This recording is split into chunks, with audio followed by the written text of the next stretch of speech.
আল্লাহর কোরআন জানিয়েছে, ইন্নাল্লাহা আশতারা মিনাল মুমিনিনা আনফুসাহুম ওয়া আমওয়ালাহুম বিআন্না লাহুমুল জান্নাহ। না না না, ও আমার বান্দা বান্দি, তোমরা যদি সৎ হতে পারো, তোমরা যদি ইমানদার হতে পারো, তোমরা যদি পরেজগার হতে পারো, তোমরা যদি নামাজি হতে পারো, দিনদার হতে পারো, মুরাকাবা মুশাহিদা করো, তাসবিহ তাহলিল করো, জিকির আজগার করো, কোরআন তেলাওয়াত করো, আমি আল্লাহ আমার যদি ভয় করো, আমি আল্লাহ তোমাদের জান আর মাল আমি আল্লাহ তোমাদের জন্য জান্নাতের বিনিময়ে কিনে নেব। জোরে বলুন সুবহানাল্লাহ। ও বাবাজিরা ভাইরা, আমরা যেন আল্লাহকে ডেকে বললাম, ও রব্বুল আলামিন আল্লাহ, আমাদের জান মাল আপনি কিসের বিনিময়ে কিনে নেবেন? আমার আল্লাহ বললেন, বিআন্না লাহুমুল জান্নাহ, জান্নাত।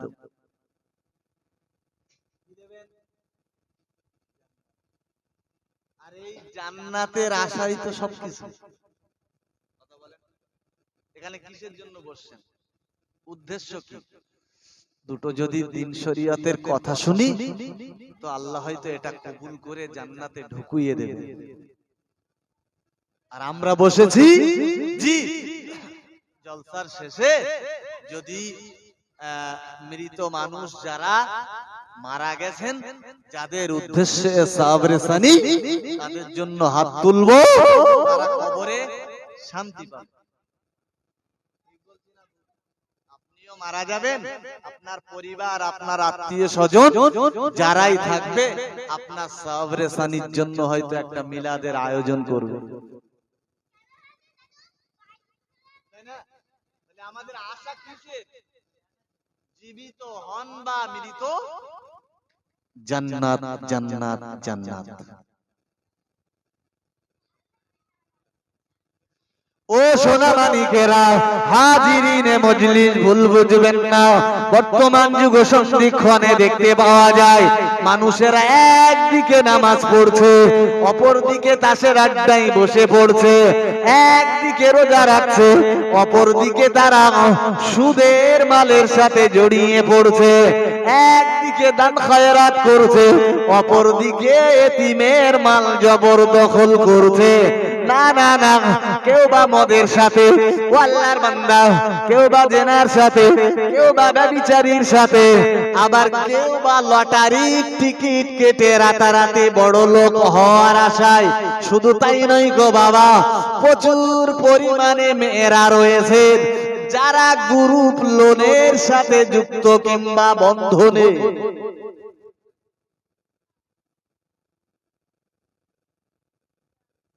যতই গলা ফাটাও,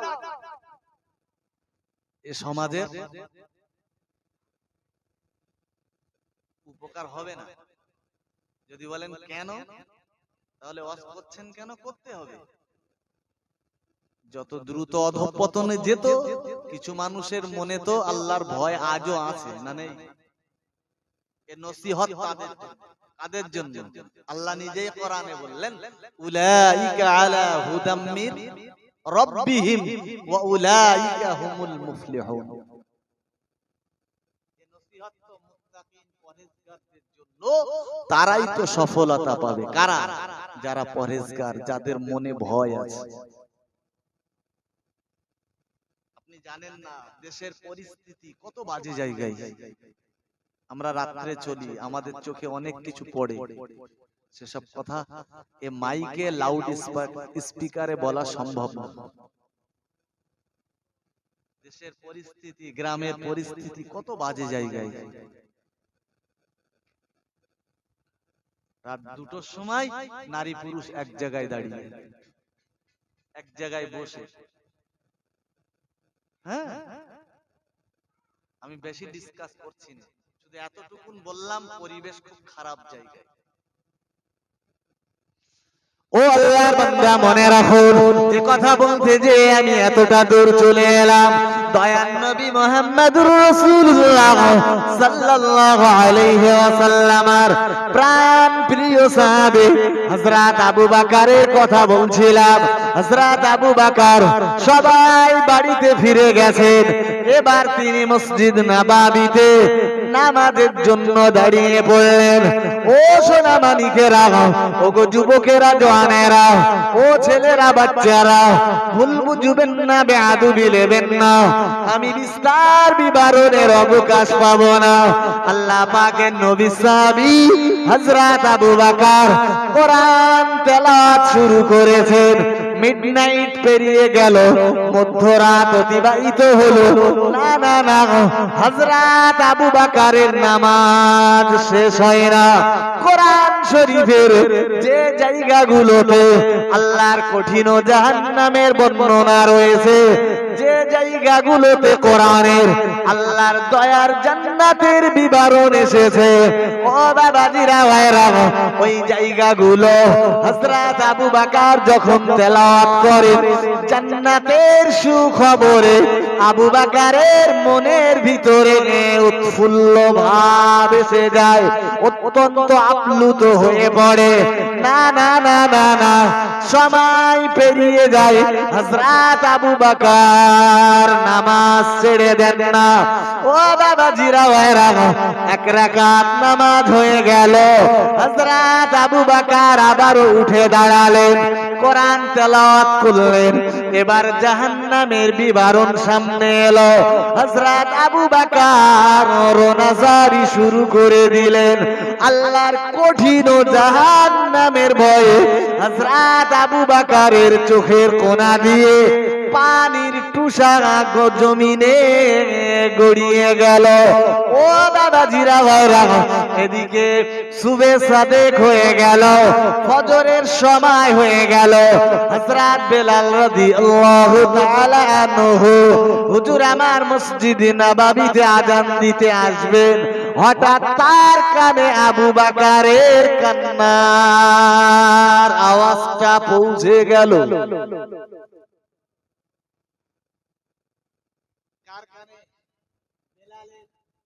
আমার দেশের মুয়াজ্জিনরা তাড়াতাড়ি পালাবে না মসজিদে আসতে, এত রাত্রি মসজিদে কেডা কাঁদে, ভয় ভয় ভাব হবে, এসে দু চারজনকে ডাকবে, বলে চলো দিন ভাই মসজিদে কাঁদতেসকে দেখি। কিন্তু আবু বকরের সাথে আর বেলালের সম্পর্কটা একেবারে ছায়া সঙ্গীর মতো। মানে গলার আওয়াজটা বেলালের পরিচিত না পরিচিত না? পরিচিত। উনি ভাবলেন, দেখেছো, আবু বকর বলল তুমি যাও, আমি দরজা দিয়ে বাড়ি যাব, এখনো বাড়ি গেল না। সারাটা রাত মসজিদ নববীতে আল্লাহর ইবাদতে দাঁড়িয়ে রইল। কি কান্না, কাঁদছে কিসের জন্য? হে আল্লাহ, আমি আবু বকর হাসরের মাঠে যেন আমার বেইজ্জতি করো না। সেদিন আমার নবীর সামনে যদি তুমি আমার বেইজ্জতি করো আল্লাহ, আমি আমার নবীর সামনে চেহারাটা দেখাতে পারবো না। আর আমরা সব কি করতে, দাড়ি ঢেকে ঘোষবাড়ি বেরিয়ে যাচ্ছে, দাড়ি ঢেকে মেয়েদের চিনতে পারবেন বলে বোরকা পরিয়ে ঘোষবাড়ি বেরিয়ে যাচ্ছে। নারী পুরুষের অবাধ মেলামেশা, ঘোরাফেরা সেখানে। আমার তো মনে হয় জাহান্নামের উৎপত্তি নতুন করে হতে যাচ্ছে, মানে হয়ে গেছে। কি আছে ওখানে আমার জানা নেই। আমি জীবনে এদিকে মধ্যমপুর মোড় থেকে আর ওদিক দন্দিরহাট মোড় এর ভিতরে যে কবছর যাই না, সে আল্লাহ বেটার জানেন। আমি চিনি রে কোন জায়গাটায়।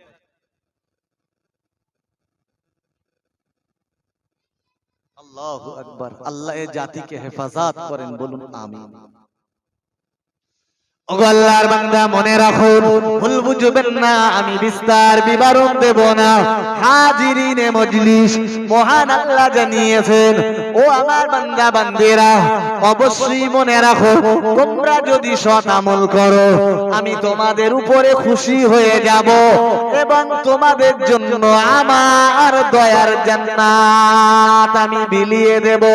ও আল্লাহর বান্দা মনে রাখুন, হযরত আবু বকর নামাজের শেষে হাত তুলেছেন, ও রব্বুল আলামিন আল্লাহ, আমি আবু বকর মারা যাব, মারা যাওয়ার পরে আল্লাহ মাটির গর্তে আমার দাফন করা হবে।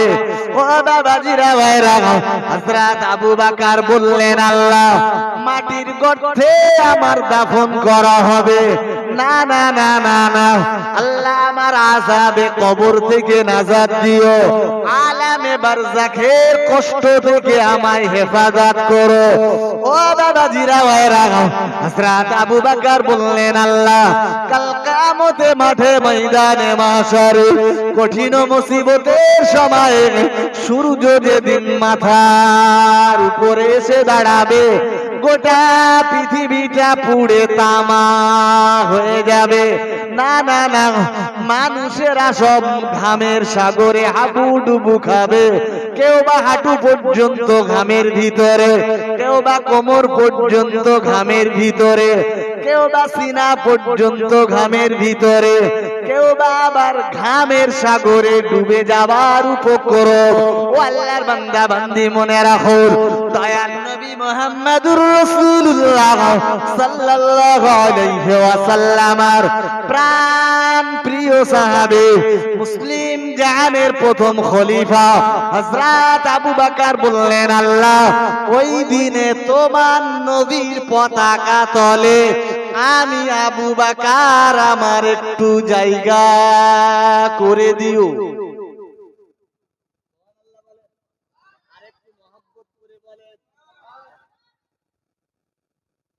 কোনো দরকার ছিল না বলো আবু বকরের রাত জেগে কাঁদা, আমি প্রথমেই বলে নিয়েছি। বলো আরো একটা হাদিস শুনবেন, মুসলিম শরীফে এসেছে হাদিস, দয়ার নবী মুহাম্মদুর রাসূলুল্লাহ সাল্লাল্লাহু আলাইহি ওয়াসাল্লাম নবী আমায় বললেন, ও আমার সাহাবীরা মনে রাখো, লা তামুসুন্নার মাররানি,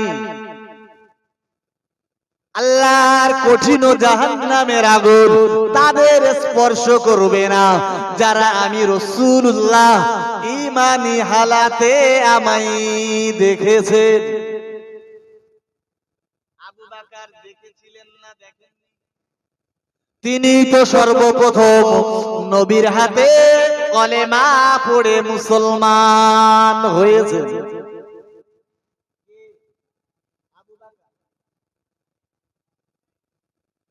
যার নাম আশারায়ে মুবাশশারা টপ লিস্টে,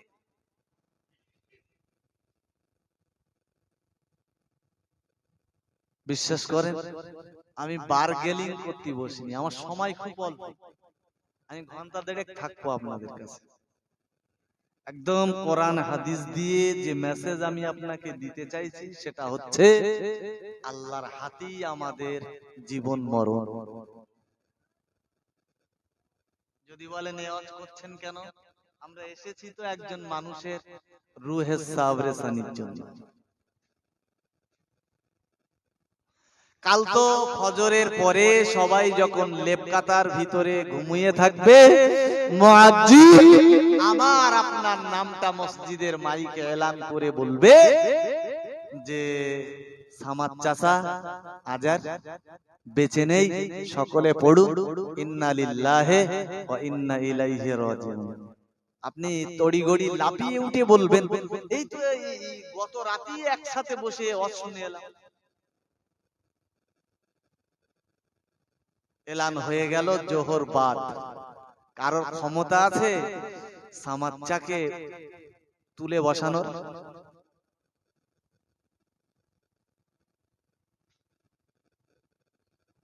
যে মানুষের এতটুকুন ক্ষমতা নেই যে তার পিঠটাও দেখতে পাই না, পিছনটাও দেখতে পাই না, এত বাড়ানি কিসের? কথা বলেন, এত বাড়ানি কিসের? আমি তো নিয়ত করেই নিয়েছি বাবা। ও আল্লাহর বান্দা মনে রাখো, যারা মদের সাথে জড়িয়ে থাকবে, যারা জেনা ব্যভিচারী করবে, আর যাদের জেনা ব্যভিচারী কিংবা মদের, সুদ কিংবা লটারির যারা বেনামাজি হবে, মসজিদে যারা যাবে না, নামাজ যাদের ভিতরে নেই, তারা মারা যাওয়ার পরে আমার কাছে খবর গেলে আমি জানাজায় আসতেও কৃপণতা করব না। না না, ওই মানুষটার জন্য আমার জানাজা পড়ে কোনো লাভ হবে না। কারণ আমি যেই না জানাজায় যাব, আর দাফন করবার পরে সবাইকে নিয়ে আমায় মিথ্যা কথা বলতে হবে। আমি সবাইকে নিয়ে কি বলবো? বিসমিল্লাহ ওয়া আলা মিল্লাতে রাসূলিল্লাহ। এটা কি দাহ মিথ্যে কথা নয় না? নয়, কথা বলেন। যতদিন বেঁচে ছিল ভদ্রলোক নবীর মিল্লাত কি জিনিস চেনেনি বাবা। ও আল্লাহর বান্দা বান্দি মনে রাখো, তোমার জীবনে নামাজ নেই কো, রোজা নেই কো, আল্লাহর ভয় নেই কো, ঈমান নেই কো, লজ্জা নেই কো, শরম নেই কো, তুমি আমায় দেখে মাথায় কাপড়টা টেনে দাও, একবারের জন্য ভাবো না আল্লাহর ফেরেশতারা তোমার কাছে সর্বদা মওজুদ রয়েছে।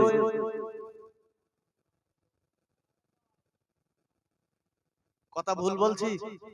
প্রত্যেকের কাছে দুজন করে ফেরেশতা আছে না নেই? নারী হোক চাই পুরুষ, প্রত্যেকের কাছে আছে না? তো হুজুরির দেখি ভয় করি কি হবে? আল্লাহর ভয় করো, ফেরেশতাদের ভয় করো। তুমি নামাজি না, পরেশগার না, দিনদার না, আল্লাহওয়ালা না, তুমি জেনা ব্যভিচারীর সাথে যুক্ত। ও ছেলেরা, তুমি মদের সাথে যুক্ত। ও মেয়েরা, তুমি বন্ধনের সাথে যুক্ত। তোমার দাফনে আমি মিথ্যা বললাম, এবার সবাইকে নিয়ে তোমার কবরের নাজাতের জন্য আমি কেনই বা দোয়া চাইব?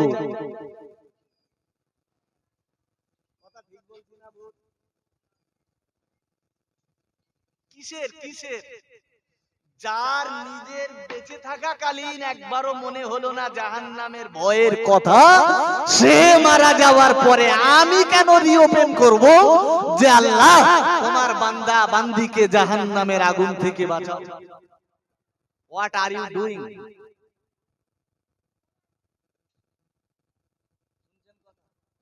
যে বেঁচে থাকা কালীন নিজের চিন্তা করলো না, কবরের ভয় করলো না, আখিরাতের ভয় করলো না, জাহান্নামের ভয় করলো না, জান্নাতে যাওয়ার আশা ছেড়ে দিল, আমি কোন যুক্তিতে তার জন্য বলবো আল্লাহ তোমার বান্দা বান্দি কবরে, আল্লাহ তোমার বান্দা বান্দির রূহটাকে মাকামে ইল্লিনে আল্লাহ তুমি পৌঁছে দাও, কবরটাকে জান্নাতের বাগিচা বানিয়ে দাও, কবরের মাটিতে জান্নাতি খানা পিনা আর নাজ নিয়ামত পৌঁছে দাও।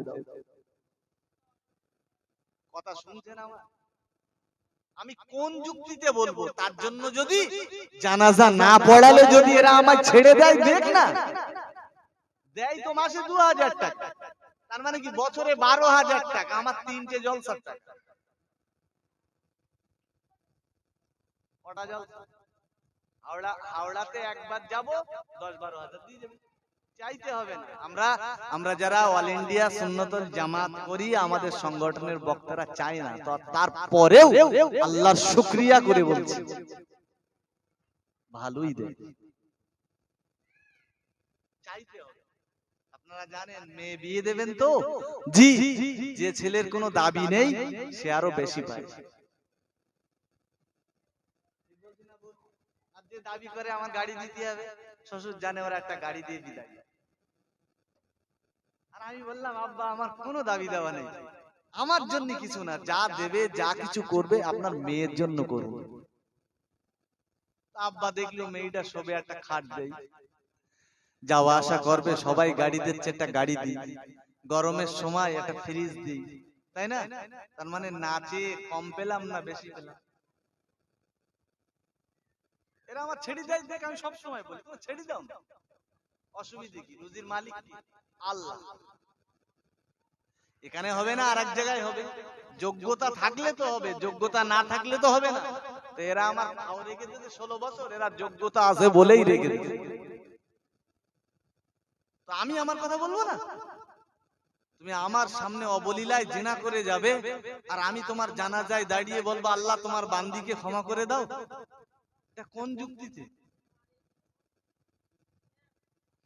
ওগো আল্লাহর বান্দা মনে রাখো, ভুল বুঝবেন না, বেয়াদবি নেবেন না। মহান আল্লাহ জানিয়েছেন, ইন্নাল্লাযীনা আমানু ওয়া আমিলুস সলিহাত উলাইকা হুম খায়রুল বারিয়া। মহান আল্লাহ আয়াত অবতীর্ণ করলেন, আমার নবীকে জানিয়ে দিলেন, ইয়া রাসূলুল্লাহ, ইয়া হাবিবাল্লাহ, হুজুর, না না না না না, যারা আমার ভয় করবে, আমার উপরে ঈমান আনবে এবং সৎ আমল যারা করবে, উলাইকা হুম খায়রুল বারিয়া, তারাই পরকালে উচ্চ আসনে অধিষ্ঠিত হবে। ও বাবাজিরা, ভাইরা, কারোর জন্য ছাড় নেই গো। আপনার একটা ঘটনা স্মরণ করিয়ে দিই, মনে রাখুন, হযরত মুহাম্মদুর রাসূলুল্লাহ, যাকে না বানালে পরে আল্লাহ গোটা পৃথিবীর কুল কায়নাতের কিছুই বানাতেন না বাবা। ও যুবকেরা, ও জওয়ানেরা, ছেলেরা, বাচ্চারা, মনে রাখুন, 63 বছর বয়স হয়ে গেল, রাসূলের বাড়িতে আল্লাহর ফেরেশতা মালাকুল মউত হাজির হয়ে গেল। ও বাবাজিরা, ভাইরা, দয়ার নবী মুহাম্মদুর রাসূলুল্লাহ সাল্লাল্লাহু আলাইহি ওয়াসাল্লাম নিজের মেয়েকে ডাকলেন, ও মা ফাতিমা, ও জননী মা, কোথায় রয়েছো? ফাতেমা দৌড়ে এলেন। দয়ার নবীর কান, দয়ার নবীর মুখ আর ফাতেমার কান একই জায়গাতে। অন্যান্য সাহাবীরা বসে রয়েছেন। বাবা আমার রাসূলুল্লাহ ফাতেমাকে ডেকে বললেন, মা ফাতেমা, আমি মুহাম্মদুর রাসূলুল্লাহ তোমার আব্বাজি আর তোমার সামনে বেশি সময় থাকবো না, আমার ইন্তেকাল হয়ে যাবে। আমার অবর্তমানে যেন আমল আর ইবাদতে অলসতা করবে না। কে কাকে বলছেন? আমার নবী বলছেন ফাতেমাকে। ফাতেমা কে? জান্নাতের সরদারিনী, রসুলের কন্যা। তার মানে নবীর রক্ত ফাতেমার দেহে বইছে না বইছে না? কথা বলেন। যে দেহে নবীর রক্ত বইছে, সে রক্ত কি আল্লাহর জাহান্নামে ঢুকবে? কোথায় ঢুকবে? জান্নাতে। এবং শুধু ঢুকবে না, সেই হলো নারী সমাজের সরদারিনী। তার কাছে নবীর নসিহত। আমরা মরে যাওয়ার আগে কি নসিহত করি? বুড়ো হয়ে গেলে ছেলেকে ডেকে বলি, শোন বাবা, স্টেট ব্যাংকের এই অ্যাকাউন্টে এত আছে, এটা তুই লিস। আর ওই আইডিবিআই তে এই অ্যাকাউন্টে এত আছে, এটা তোর ভাইয়ের দিস। আর ওই পুবির মাঠের 10 কাঠা জমিটা যেন কেউ নিস নে, ওটা তোর মায়ের জন্য। বাঁশবাগানটাও রেখে গেলাম তোর মার জন্য। আর এই 6 বিঘে জমি আছে, তোরা 2 ভাই সমান করে ভাগ করে নিস। তুই ওই 10 কাঠা নিস, তুই ওই 10 কাঠা নিস। মোটামুটি একটা ঝামেলা মুক্ত করে আমরা রেখে যাই। আর আমার রাসূল কি মুক্ত করে রেখে গেলেন? কথা বলেন। জাহান্নাম মুক্ত করে। দয়ার নবী মুহাম্মদুর রাসূলুল্লাহ সাল্লাল্লাহু আলাইহি ওয়াসাল্লাম, আল্লাহ পাকের নবী পাশে বসে থাকা সাহাবীদেরকে ডেকে বললেন, ও সাহাবীরা, লা ইয়ানজুরু সাওয়ারিকুম ওয়ালাকিন ইয়ানজুরু কুলুবুকুম ওয়া আমালিকুম।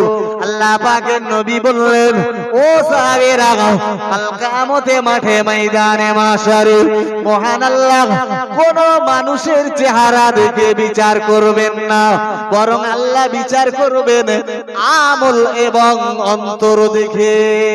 জোরে বলুন সুবহানাল্লাহ। আরেকটু মহব্বত করে বলুন সুবহানাল্লাহ। ও সোনা মানিকেরা, ও যুবক জওয়ানেরা, ছেলেরা, বাচ্চারা আমার, হাজিরিনে মজলিস, কথাটা মাথায় ঢুকিয়ে নিয়ে বাড়িতে চলে যান। মহান আল্লাহর নবী শেষ নিঃশ্বাস ত্যাগ করবার আগে বললেন, ও সাহাবীরা, হাসরের মাঠে আল্লাহ তোমায় ডেকে বলবেন, ইয়া আমাতাল্লাহ ইয়া আমাতাল্লাহ মা আমালুকা, ও আমার মৃত বান্দা তোমার আমল কি রয়েছে বলো। আমাদের আমলের সাথে হাসরের মাঠে বিচার দাঁড়াবে। বিচার কের উপরে দাঁড়াবে? আমলের উপরে।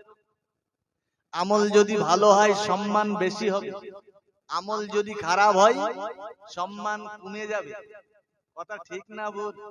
ভালো ছেলে পিলে যারা হয় তারাই সম্মানিত হয়, গভর্নমেন্ট তাদের চাকরি দেয়। যারা রতমাল এদের দেয় না, এদের দেয় যদিও পাই দু একজন, তা দেখবেন হয়তো 10-15-20 লাখ টাকা ঘুষ। আল্লাহর ওখানে ঘুষ চলবে? কথা বলেন, চলবে? চলবে না ওখানে কোনো ঘুষ। তাহলে যা কিছু করতে হবে কোথা থেকে? এখান থেকে। এখানে আসার সিলসিলা আছে, যাওয়ার কোনো সিলসিলা নেই। কে আগে কে পরে সে তো মালিকের হাতে। প্রথম আয়াতেই তো বলে দিলাম, আল্লাহ বলছেন আমার হাতেই তোমাদের জীবন মৃত্যু। অতএব তোমাদের একটা প্রতিযোগিতায় নামিয়ে দিয়েছি, প্রতিযোগিতা করো কে বেশি আমল করতে পারবে। একবার আলহামদুলিল্লাহ পড়েন, একবার সুবহানাল্লাহ পড়েন, একবার লা ইলাহা ইল্লাল্লাহ পড়েন, একবার আল্লাহু আকবার বলেন। এর থেকে বড় জিকির পৃথিবীতে আর কিছু। এই যে চারটে পড়ে নিলেন, এর সওয়াব উহুদ মাঠের সমান দেবে না। সেই বান্দা, যে বান্দার এত এত বৈশিষ্ট্য এবং ফজিলত দিয়েছেন যাতে বান্দা জাহান্নামে না যায়, আর বান্দা চেষ্টা করছে কি করে জাহান্নামে যাওয়া যায়। তাই তো এই প্রচন্ড ঠান্ডায় শীতের রাতে রাত 12টা-1টায় বাড়ি যাচ্ছি, দেখি এদিকে 6টা বক্স, ওদিকে 6টা বক্স লাগানো, ding ding ding ding ding ding হচ্ছে। আর কডা দেখি এই ঠান্ডায় কি ভাই সে নাচানাচি।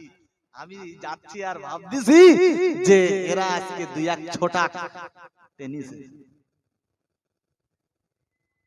এই ঠান্ডায় আমরা লেপের ভেতরে, আর এরা যখন বাইরে নাচানাচি করছে, তাহলে বুঝতে হবে যে এরা কিছু আজকে টেনিস।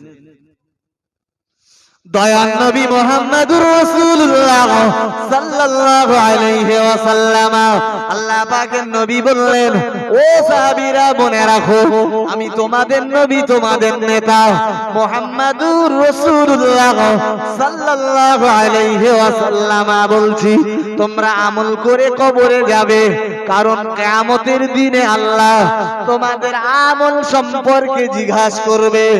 ও বাবাজিরা ভাইরা, কাউকে জিজ্ঞাসা করা হবে না কতটা পড়াশুনো করেছো, কাউকে জিজ্ঞাসা করা হবে না কোন স্কুলে চাকরি করতে, অ্যাডভোকেট ছিলে না ইঞ্জিনিয়ার ছিলে। ও বাবাজিরা ভাইরা, কাউকে জিজ্ঞাসা করা হবে না তুমি কি কাজ করতে। কেউ হয়তো বলবে আল্লাহ ভালো পার্টি করতে পারতাম, পার্টিটা ভালো করতে পারতাম। কেউ হয়তো বলবে আল্লাহ চা ভালো বানাতে পারতাম, কেউ বলবে আল্লাহ ভালো খেজুর গাছ কাটতে পারতাম, কেউ বলবে আল্লাহ আমি ভালো ড্রাইভার গাড়ি চালাতে পারতাম। না না না না না, দয়ার নবী মুহাম্মদুর রাসূলুল্লাহ সাল্লাল্লাহু আলাইহি ওয়াসাল্লাম, আল্লাহ পাকের নবী বললেন, ও সাহাবীরা আমার আল্লাহ সব কিছু জিজ্ঞাসা করবেন না। তাহলে যারা চায়ের দোকানে আড্ডা দিচ্ছে, যারা ওই পঞ্চায়েতে আড্ডা দিচ্ছে, যারা দুয়ারে সরকারে যে ভিড় করছে, জি যারা বিডিও অফিসে যে ভিড় করছে, যারা রাজনীতি করছে, সমাজনীতি করছে, কোনো কাজ নেই তো খই ভাজ লোকের বাড়িতে যেয়ে অন্যের বউয়ের কাছে বসে ঘন্টার পর ঘন্টা গল্প করছে, এদেরকে কি জিজ্ঞাসা করা হবে? পঞ্চায়েতে কত সময় দিলে, দুয়ারে সরকারে লাইন দিলে, বিডিও অফিসে গিলে, বন্ধুর সাথে গল্প করিলে, রাতের পর রাত মাটনিয়া নতুন হাট বাজারে বসে বসে আইপিএল এর খেলা দেখেছিলে, টেলিভিশনে কোন খেলা হচ্ছে, কোন নায়ক নায়িকা নেচতেছে তাই দেখিলে এসব কিছু জিজ্ঞাসা হবে? জিজ্ঞাসা হবে আমল সম্পর্কে। তুমি কি আমল করেছো বাপ? নবী বললেন, হে ফাতেমা, তোমায় জিজ্ঞাসা করা হবে, ইয়া ফাতিমাতু বিনতি মুহাম্মদ মা আমালুকি, হে মুহাম্মাদের কন্যা ফাতিমা, তোমার কি আমল আছে? দয়ান নবী মুহাম্মদুর রাসূলুল্লাহ সাল্লাল্লাহু আলাইহি ওয়াসাল্লাম, আল্লাহ পাকের নবী বললেন, ও সাহাবীরা মনে রাখো, সেদিন তোমাদের আমলের উপরেই বিচার হবে।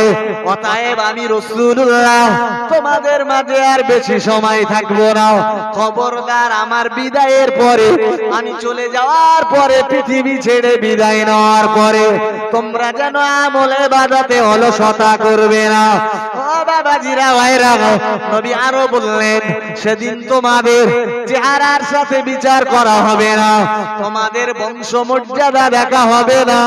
কে কোন বংশে জন্মগ্রহণ করেছ, কে শেখ বংশে, কে সৈয়দ বংশে জন্ম নিয়েছ, কে আলেমের ঘরে জন্ম নিয়েছ, কে মুফতির ঘরে জন্ম নিয়েছ, কার আব্বা হাফেজ সাহেব ছিল, কার আব্বা ইমাম সাহেব, কার দাদা পীর সাহেব, সব কিছুই জিজ্ঞাসা করা হবে না, বরং তোমাদের জিজ্ঞাসা করা হবে তোমাদের আমল সম্পর্কে। ও বাবাজিরা, ভাইরা, আমি বিস্তার বিবরণ দেব না, আপনি অবশ্যই মনে রাখুন, আপনারও সেদিন আমলের উপরে আমল নামা দেওয়া হবে। কি দেওয়া হবে? আমল নামা কিসের উপরে? আমলের উপরে। কিসের উপরে?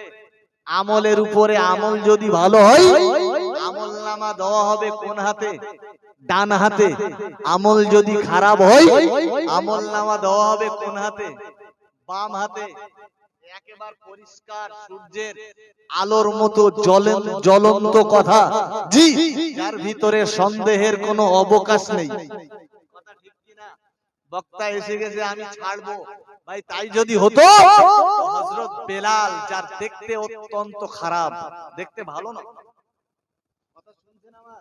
বেলালের দেখতে ভালো না, কালো, হাবশি, জি, ব্যাকগ্রাউন্ড নেই, কোনো ভালো পরিবেশ থেকে জন্ম নেয়নি, উঠে আসেনি, তারপরেও মেয়ারাজের রাতে আল্লাহর আরশে বেলালের পায়ের আওয়াজ নবী নিজে কানে শুনে এসেছেন।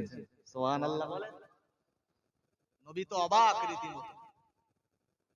কেন না, আমার এত বড় বড় দামি সাহাবী থাকতে, এত সুন্দর দেখতে সাহাবী থাকতে, আবু বকর, ওমর, ওসমান, আলী, তালহা, জুবাইর, এদের মতো এত বড় বড় ধরনের সাহাবীরা থাকতেও আমি বেলালের মতো একজন কুৎসিত হাবশি দেশে বাস, একজন গোলাম, গোলাম মানে কি? অন্যের কৃতদাস, কেনা গোলাম বেলাল, জি, তার পায়ের আওয়াজ আল্লাহর আরশে শুনলাম। কেন?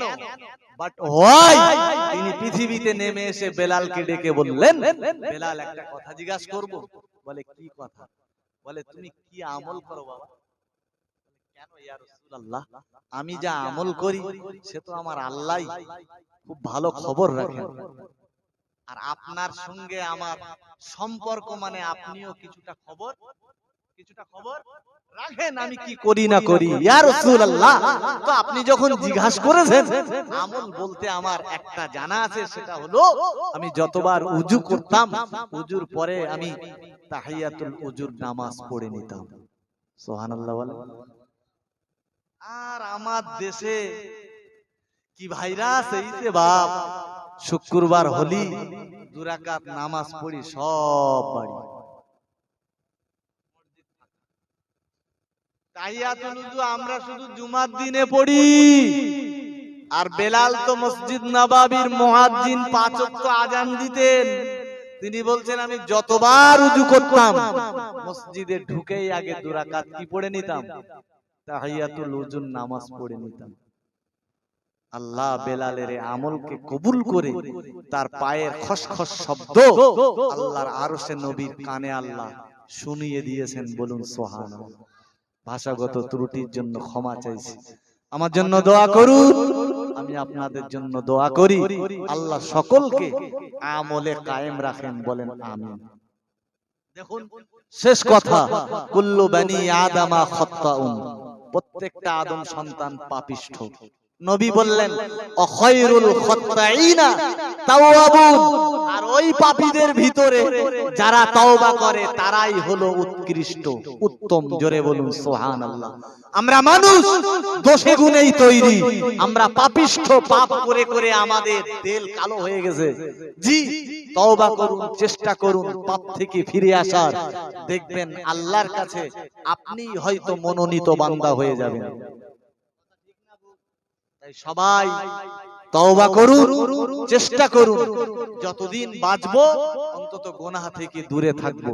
আল্লাহ সকলকে কবুল করুন, বলুন আমিন। দরুদ শরীফ আল্লাহুম্মা